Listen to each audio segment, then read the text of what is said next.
Assalamualaikum warahmatullahi wabarakatuh. Alhamdulillah, alhamdulillahirabbil alamin. Assalatu wassalamu ala asrafil anbiya'i wal mursalin, sayyidina wa maulana Muhammadin. Ashhadu an la ilaha illallah wa ashhadu anna Muhammadar Rasulullah. Allahumma salli ala sayyidina Muhammadun musahabihil wal ikram, ya wal jalil wal ikram. Alhamdulillah, bertemu lagi para jemaah, para hadirin yang dirahmati Allah. Dengan saya Guru Mursyid Syekh Nur Muhammad Buya Irwan Maulana Al-Khalidi, dalam channel Buya Pasaman Timur, dalam makom Majelis Zikir Ma'rifatullah. Alhamdulillah, tidak akan pernah kita berhenti memperdalam ilmu demi meningkatkan iman dan takwa kita kepada Allah. Karena sesungguhnya dengan adanya kenaikan ilmu yang berderajat, maka derajat daripada diri kita sudah tentu pasti terbawa. Dikhawatirkan lebih tinggi derajat yang diamalkan daripada yang mengamalkan. Nah, disinilah gunanya kita meningkatkan ketakwaan. Takwa yang dimaksud di sini adalah wattaqallah wa ilmukumullah. Tawakal itu hanya dengan ilmu. Tanpa ilmu kita tidak bisa dikatakan tawakal.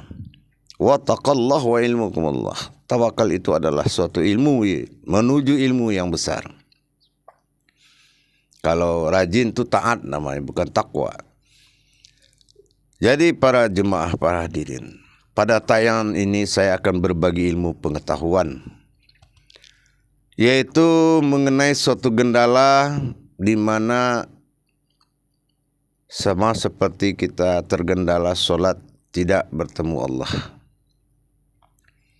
Begitu juga kita berzikir tapi tidak pernah sampai ke tujuan zikir itu. Hanya mendapatkan hiburan dari lahut-lahut.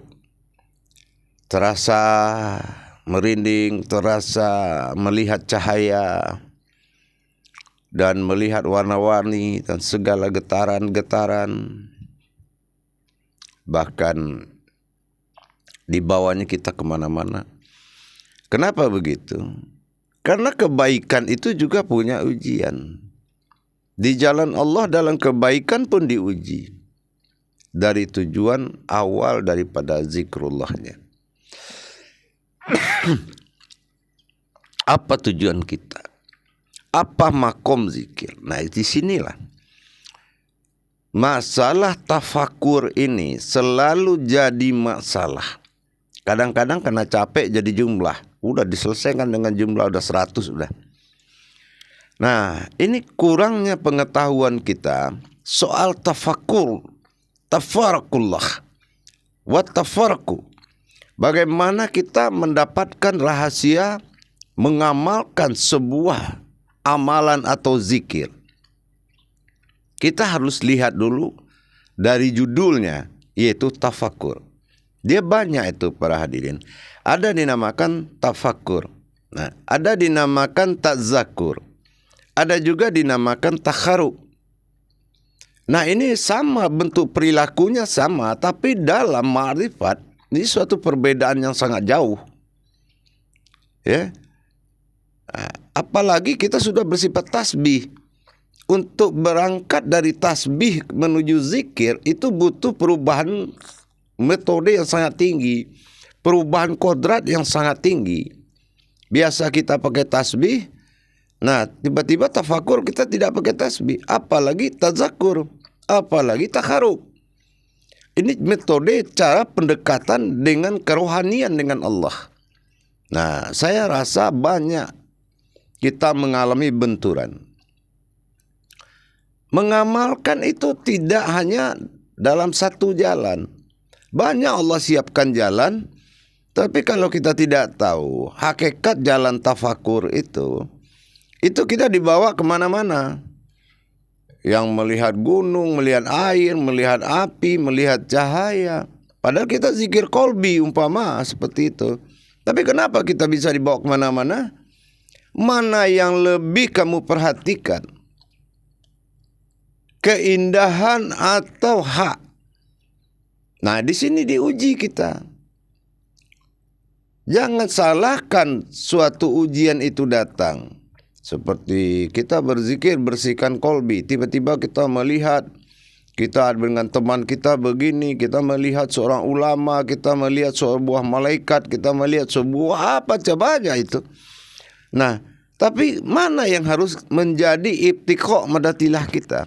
Mana yang menjadi tujuan akhir kita? Makanya kita harus berpikir dan belajar apa itu tafakur. Bagaimana kodrat tafakur? Apakah kita sudah memenuhi syarat dalam bentuk tafakur? Nah, mulai dari kodrat tafakur itu sampai ke adabnya. Nah, kalau ini tidak jelas, tidak adabnya ini tidak berjalan. Adab maksudnya bukan tata tertib, tapi rukun hakikat. Rukun hakikat yang akan menyantap sebuah amalan tadi. Membongkar semua amalan. Itu rukun adab hakikatnya harus tinggi, harus jelas. Nah, kita harus lihat dulu. Contohnya tafakur. Tafakur itu ada keterlibatan akal di situ. Nah, akal bisa masuk dalam tafakur, yaitu dengan cara suatu keindahan yang menjadi kenangan, yang selalu teringat. Nah, ini sudah akal ini. Sudah akal. Yang tafakur itu dikatakan tafaraku. Tafaraku itu ibadah, ya. Tafakur, fa itu batin. Nah, kaf itu sempurna, ro itu banyak. Perbuatan artinya. Jadi bagaimana kita beribadah batin dengan sempurna, berbuat, melakukan dengan sempurna. Nah, tafaraku. Apa ibadah batin? Apa yang dikatakan batin? Berarti yang beribadah ini siapa? Wujud siapa yang dikatakan beribadah? Di sini sudah jelas bahwasan tadi ada tafaraku. To itu ibadah, fa itu batin. Nah, ro itu perbuatan. Ko itu sempurna. Jadi sempurnakan kodrat batin yang akan beribadah itu dulu. Begitu ya, sempurnakan akad kodrat batin yang akan beribadah. Nah, terus ada munajat yang menghilangkan keakuan kita dulu. Itu nggak boleh langsung begitu aja mentang-mentang kita tahu makrifatnya, tapi kita tidak memisahkan dulu mana yang ditetapkan, mana yang harus batil dibuang. Nah, kita harus menetapkan dulu. Yaitu kodrat yang akan mengamalkan tadi. Nah, ini yang membuat tafakur tadi. Ya, kalau memang kodrat itu hadir, maka kodrat yang diamalkan itu akan tunduk. Itu yang tafakur. Kita tunduk kepada Allah, dia tunduk kepada kita. Amalan tunduk kepada kita, kita tunduk kepada Allah. Kenapa tunduk kepada Allah? Kenapa tunduk kepada amalan? Karena kodrat tadi ta, fa, ra. Jadi menghadirkan ibadah batin, beribadah batin kita dan berbuat batin kita. Itu yang dikatakan tafakur. Nah, dan tafakur pun memiliki adab-adab. Tapi contoh seperti duduknya. Tafakur itu nggak boleh keluar dari duduk tahiyat akhir. Nah, tahiyat akhir ini kita harus tahu. Nah, kalau tahiyat awal itu namanya duduk tazakur. Kalau bersila, nah itu taharub. Jadi disitulah malaikat melihat kebenaran kita dulu. Zohir batinnya itu sudah ada aturannya. Jadi nggak bisa kita coba dengan pakai baju kaos, terus kita duduk pakai sarung. Itu nggak bisa. Kita harus punya adab. Contoh keringat. Kalau keringat kita dalam tafakur, bertafakur kepada Allah, tiba-tiba tercium oleh malaikat keringat kita. Ya sudah, itu sudah batal itu. Artinya tafakur kita sudah tidak ada nilainya. Gitu para jemaah. Sedikit tapi bermasalah. Sedikit tapi membawa manfaat. Jadi bukan tafakur ini kita berpikir berkepanjangan dengan sekian jam. Enggak perlu. Ya. 100 aja dalam tasbih itu sudah luar biasa.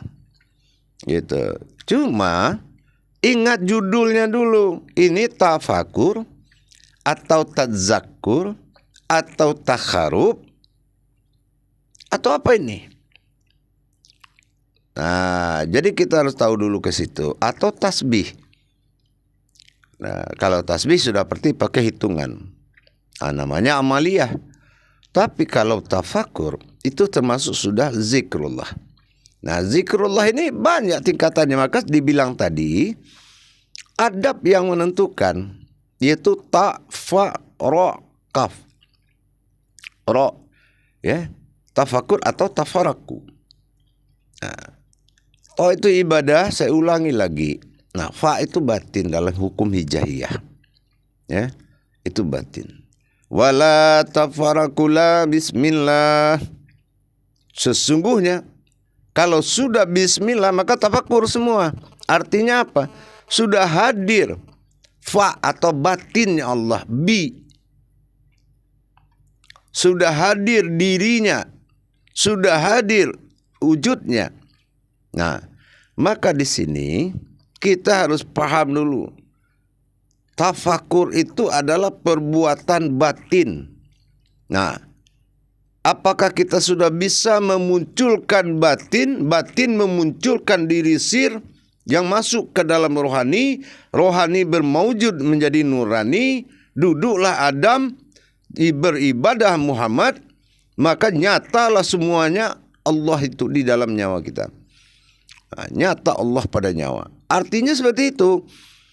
Kalau tidak kodrat daripada tafaraka, tidak kodrat dari tafakur tadi, tidak kodrat batin yang duduk untuk mengamalkan itu, maka lebih besar lagi kodrat yang diamalkan.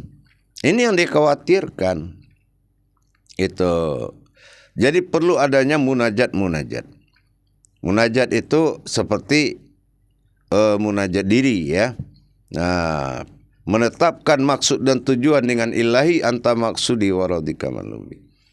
Di situ baru kita lepaskan kemanusiaan kita, ya, dengan bermunajat kodrat kepada Allah. Nah, sambil mata kita melihat proses kenaikan dan perubahan batin tadi. Begitu batin itu sudah terbuka, melahirkan, akan keluar diri sir itu yang akan mewujud kepada rohani dan nurani tadi.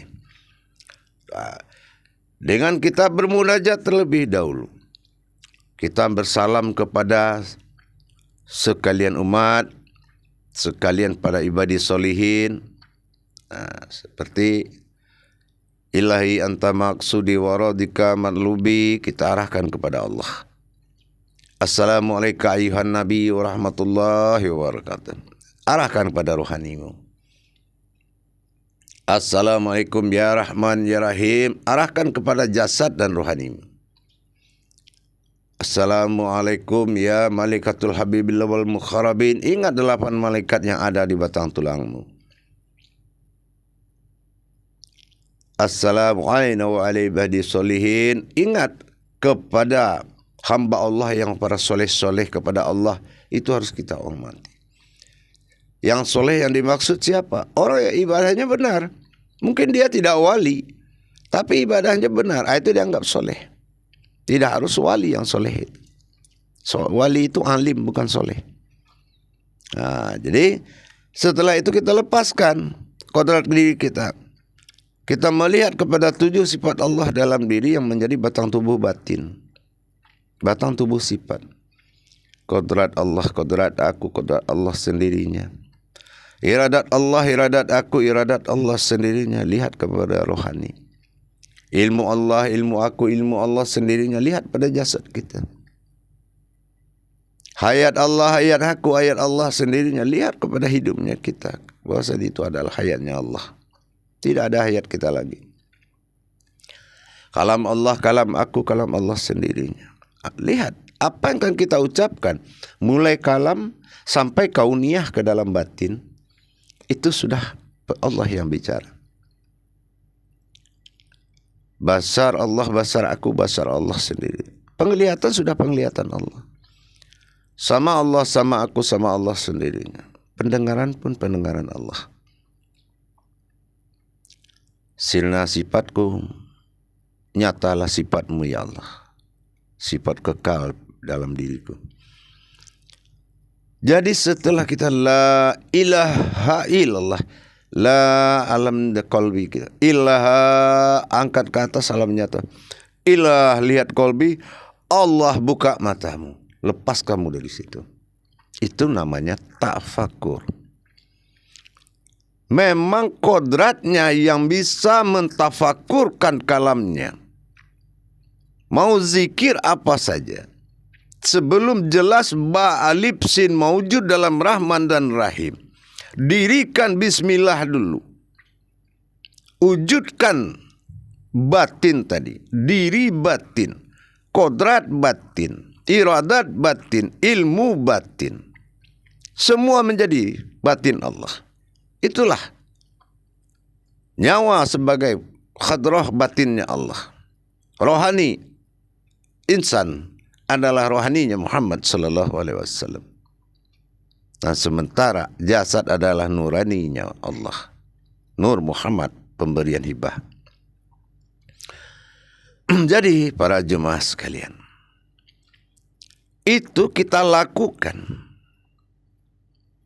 dalam masa kesadaran kediaan Allah pada diri yang sangat tinggi. Menghadirkan ainul basirah, mata batin menuju batin daripada ayat, itu adalah jalan yang paling tepat. Menghadirkan mata batin kepada ayat yang batin yang ada di dalam ayat yang akan jadi amalan tadi. Itu adalah jalan yang paling tepat. Jadi jangan kita samakan pengetahuan kita ma'rifat bagus, tapi ibadah kita masih tingkat nilainya amaliyah. Ini yang membuat tidak pernah sampai. Kenapa? Kita melakukan tidak dengan pasangannya. Kalau memang yang akan dizikirkan ini adalah kodrat daripada sebuah batin, maka kita harus menghadirkan batinnya Allah. Terbuka huruf ba itu, baru mewujud titik ke atas. Itulah Al-Malik, ya terdatanglah aku katanya. Bangkitlah. Bangkit dia. Setelah alif itu lahir, baru pecah nur itu di keningmu. Baru mewujud sebatang nur itu. Penuh. Semata-mata nur itu yang terlihat. Itu yang kasiyah, yang alif nyata sifat bagi Allah. Bertajali batin yang menuju alam diri kita. 4 an-nazir tadi. Melalui kulit daging, urat dan tulang. Atau dikatakan di wadi mani-manikan. Dan dia lahir sebagai rahimnya Allah, tempat bermakomnya Allah. Disitulah terjadilah suatu kehidupan, yaitu kehidupan batin, kehidupan rohani, dan kehidupan nurani. Nurani pegangannya adalah jasad, rohani pegang adalah insan, sementara batin pegangannya adalah nyawa. Kalau sudah duduk kodrat Muhammad dengan adab bernyawakan Allah, apapun yang diamalkan pasti ada, pasti dapat. Tapi situlah kesempatan kita menghilangkan keakuan kita kepada Allah, bahwasanya tiadalah aku melainkan Engkau. Hadirkan semua munajat-munajat. La mawjudun illallah, la ilaha illallah, la hawla wa la quwata illa billah, wa la tafarraqu, la bismillah, barulah dihadirkan. Lepaskan pegangan hidupmu di situ menuju kehidupan Allah. Hanya hayat Allah semata. Makanya setiap habis sholat selalu diamalkan kodrat yang 7 tadi. Akhirnya terbiasa batin kita mengakui kodrat ini bukan kodrat kita. Kodrat Allah, kodratnya aku, kodratnya Allah semata, sendirinya. Iradat Allah, iradat aku, iradat Allah sendirinya. Ilmu Allah, ilmu aku, ilmu Allah sendiri. Sampai ke 7. Kalau sudah biasa, mau tidur, selesai sholat, mau naik sajadah, akhirnya penguasaan nafsu diri kita terhadap diri kita, akal diri kita terhadap diri kita sudah ada batasannya. Bahwa kita sudah sering menyatakan kepemilikan Allah terhadap diri kita. Insya Allah para jemaah, tidak akan henti-hentinya kita bermujahadah, berjuang untuk mendapatkan al-haqqullah. Benar-benar kita mendapatkan kebenaran Allah di dalam diri kita. Lakukanlah cara-cara metode zikir itu. Jangan lihat amalan, tapi lihatlah yang mengamalkan amalan tersebut. Jangan lebih besar sebuah amalan kodratnya daripada yang mengamalkan. Kalau itu amalan itu menuntut kepada hal yang batin, maka kita harus mempersiapkan diri yang batin bagi Allah. Proses bismillah itu akan lebih kuat dan lebih nyata di dalam menentukan keputusan yang akan kita amalkan. Biasakanlah para jemaah dalam kehidupanmu sehari-hari, pengakuan itu selalu diucapkan, lahir dan batin. Yaitu berdirinya asma Allah itu karena adanya sifat husnanya. Tinggikan kepemilikan Allah pada dirimu, Rabbin Nas. Bagaimana kita Allah suruh katakanlah Rabbin Nas, bahwasanya kita dikuasai oleh Allah. Rabbi, Al-Rabb. Jadi dengan kita meningkatkan ilmu ibadah kita, tahu kita ini jenjang-jenjang tafakur, maka kita harus siapkan alam tafakur. Berbeda dengan tadzakur. Kalau tafakur masih bisa kita terjemahkan dengan akal setelah kita selesai. Tapi kalau tadzakur itu tidak bisa diterjemahkan karena itu suatu kewajiban harus jadi. Sasarannya jelas. Pengantaran diri batin menjadi diri jasad seperti batin itu tingkatnya sudah tinggi. Kalau dalam tafakur masih kita mengatakan dalam jasmani ada nurani, dalam nurani ada rohani. Tapi kalau tadzakur kemustahilannya sangat tinggi. Dikatakan di sidang Jumat rahimakumullah, kita ini adalah sebuah rahim tempat bermakamnya Allah. Yang nyata akan jadi batin, yang batin akan jadi nyata. Rahman jadi Adam, Rahim jadi Muhammad. Tingkatnya sudah tinggi, isminya sudah tinggi. Diri sir, diri batin, diri sir, diri yang hak. Semakin halus rautannya semakin tinggi. Ini seperti ibadahnya juga semakin tinggi, nilainya juga semakin tinggi. Ya semuanya kan nilai. Gitu. Semua itu nilai, bukan kehebatan. Nilai dan kemuliaan ibadah kita di mata Allah, itu yang penting. Untuk apa di mata orang rajin ke masjid, tapi di mata Allah nggak ada harganya. Allah bukan memuji orang yang sekedar bisa. Orang yang memuji Allah berhasil dalam hamdallahnya, maka sifat menguasai itu akan tinggi. Tuhan sekalian alam itu akan berkuasa sebagai khalifatullah. Bukan sekedar dipuji, sama kayak zikir. Tadzakur begitu. Tadzakur kita tidak berdaya. Kita hanya menatap, mengantarkan ke satu tempat. Kalaulah batin itu, ya kan, menjadi jasad-jasad menjadi lahu. Lahu itu menjadi batin. Dari batin jadi batin. Nah, sementara zat menjadi lahi. Dia mengeluarkan sifat nur. Nah, dan diri kita sebagai apa? Sebagai sirnya Allah. Itu tingkat proyeksi batinnya sudah tinggi, perjalanan batin sudah tinggi. Itu tazakur. Cara mengerjakannya juga beda. Dan dia tidak bisa diterjemahkan dalam bentuk sifat akal, menceritakan keindahannya, nggak bisa. Memang jalannya harus tepat sasaran. Itu tazakur. Nah, berbeda dengan takharub. Nah, takharub itu menghadirkan, memperjalankan, bukan amalan. Menghadirkan, memperjalankan, nah itu takharub. Itu takharub itu. Menghadirkan Rasulullah kepada kursi Allah kepada qudratullah. Dari mana dan kemana, dari mana dan kemana, itu tazakur. Bertajalinya seluruh sifat Allah. Masih banyak sifat Allah yang tidak ada dalam Asmaul Husna itu. Masih banyak. Maka dikatakan Allah, tafakur sesaat itu lebih mulia daripada beramal 1000 hari. Tafakur sesaat itu lebih mulia daripada beramal 1000 hari. Tapi sekarang terbalik. Tafakur 1000 hari, tafakur 1000 hari lebih mulia beramal 1 hari. Subhanallah, Allahu salam. Itulah yang kita khawatirkan.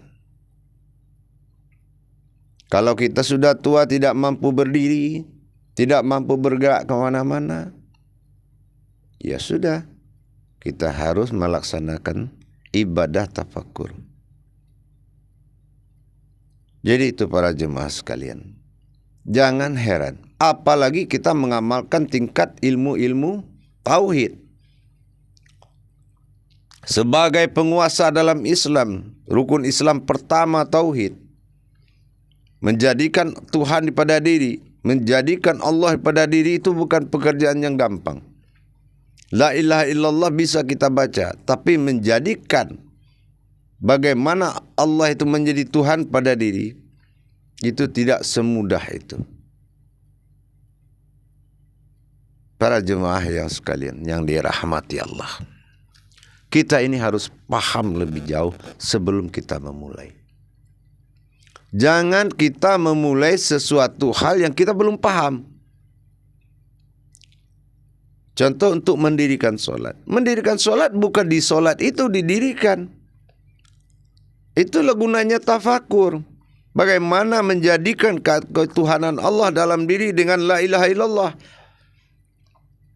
Dan bagaimana menghadirkan Allah dalam bismillah supaya agar dia meliputi kita.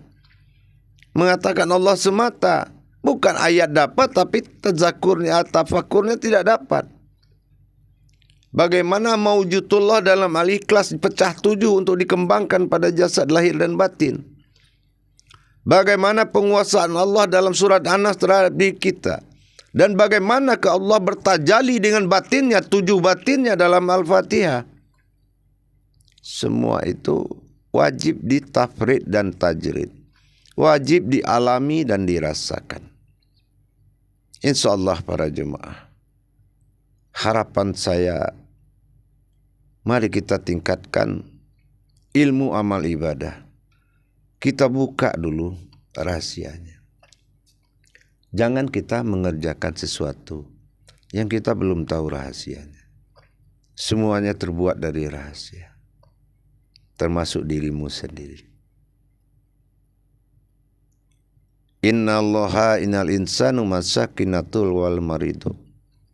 Sungguhnya engkau berasal dari rahasiaku. Tidak ada yang tahu kecuali dirimu. Berarti hubungan rahasia adalah hubungan dengan Allah. Nah, sudah tahu ada hubungan dengan Allah, kenapa tidak lari ke alam rahasia? Karena itu adalah kodratmu di situ.